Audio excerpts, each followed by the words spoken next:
A ver, pensemos en esto por un segundo. ¿Cómo se puede estudiar la mente humana con el mismo rigor científico con el que se estudia, no sé, un mineral o un planeta? Esa fue la pregunta que lo cambió todo.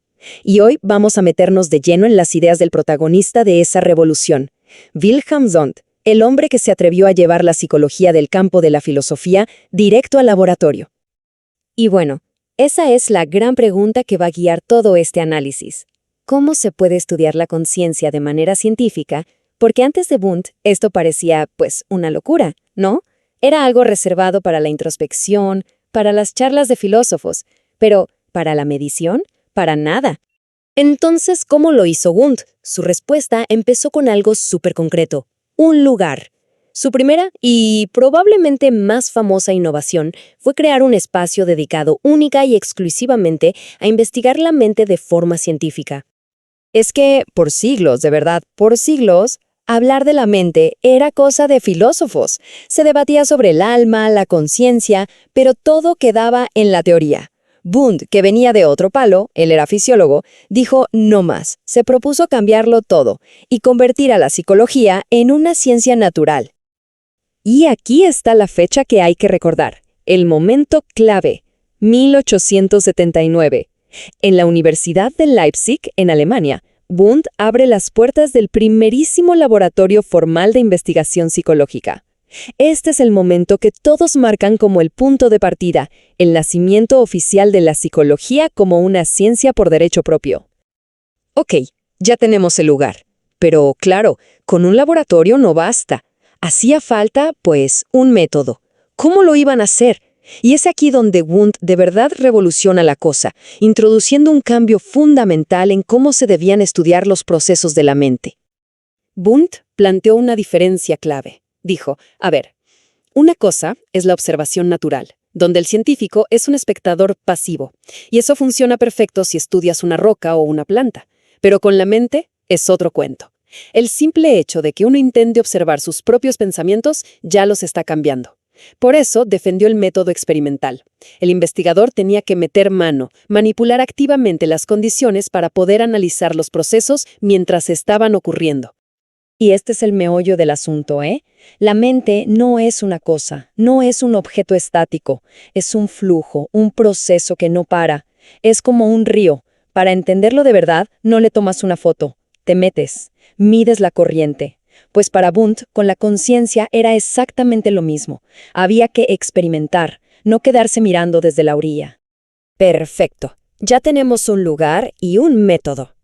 Ahora viene la siguiente gran pregunta de, bueno, ok, ¿y de qué está hecha esta cosa que llamamos conciencia? Él lo pensaba un poco como un químico.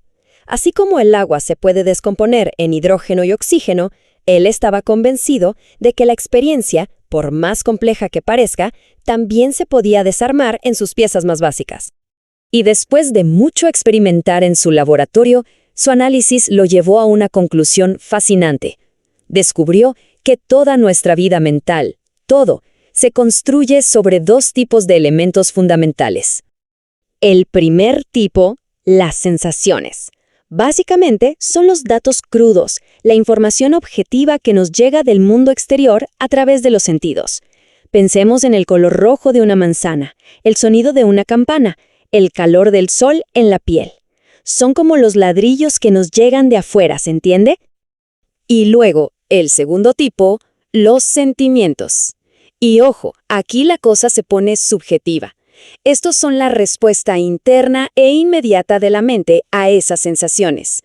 O sea, no es el color rojo en sí, sino si ese rojo nos parece agradable o quizá nos irrita.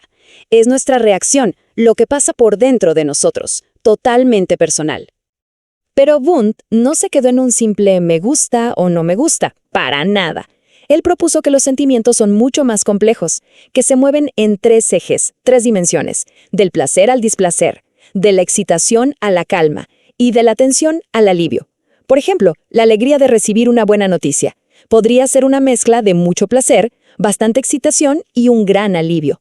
Es como si cada sentimiento tuviera sus propias coordenadas en este mapa emocional. Muy bien, entonces ya tenemos los elementos básicos, sensaciones por un lado, sentimientos por el otro. La pregunta ahora es, ¿Cómo se juntan estos ladrillos para construir el edificio completo de nuestra conciencia? Vamos a ver cómo lo explicaba Wundt. Wundt propuso una especie de pirámide. Abajo de todo, en la base, están los elementos que ya vimos. Estos se combinan y ¡pum!, crean algo más complejo, las formaciones, como las ideas. Luego, estas ideas se van conectando unas con otras, se asocian, y al final, la suma de todas esas conexiones forman los desarrollos, que es básicamente toda la red de la vida mental de una persona. La palabra clave aquí, la que lo cambia todo, es activamente. Para Wundt, la mente no es una esponja que solo absorbe, no, es un constructor. Toma esos pedacitos, las sensaciones y los sentimientos, y los organiza, los sintetiza, para armar la realidad que vivimos. Ahora, la pregunta del millón es, ¿qué o quién dirige toda esa construcción? Y aquí está la respuesta. Llegamos al motor de todo el sistema de Wundt, la pieza central que lo impulsa todo, el poder de la voluntad. Wundt le puso un nombre a este proceso, apercepción. Y cuidado, no es lo mismo que percepción, es el acto voluntario y activo de la atención. Es cuando decidimos poner algo en el foco de nuestra conciencia. Imaginen que es como un director de orquesta que decide qué instrumento debe sonar más fuerte en cada momento. Entonces, para Wundt, la mente no es un escenario pasivo donde las ideas van y vienen. Para nada. Es el director de la obra. Es un agente activo que elige en qué poner el foco, que organiza y le da forma a la experiencia. Y esto en su momento fue súper revolucionario, no solo contra la filosofía de la época, sino que se dio de frente contra lo que vendría después, como el conductismo, que veía la mente como una simple caja negra.